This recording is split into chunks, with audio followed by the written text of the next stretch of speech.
Nagsimula ng PBA playoffs today at in-extend ng Meralco Bolts ang kanilang conference pagkatapos talunin ang Phoenix Fuel Masters sa isang triple overtime classic.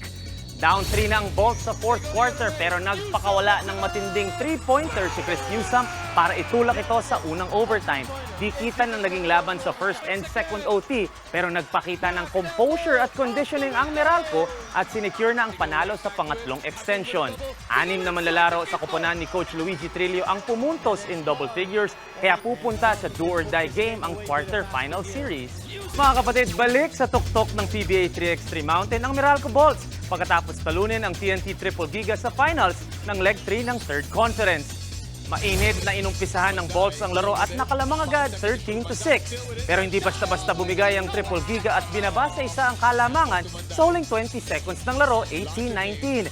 Hindi nakatama ang TNT sa final possession at dito na nagkampiyon ang Meralco. Nag-uwi ng 100,000 pesos ang Bolts na pinangunahan ni Jeff Manday na nagtala ng 12 points.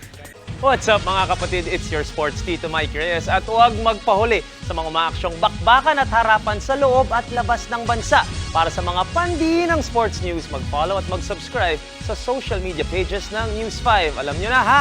Peace and love.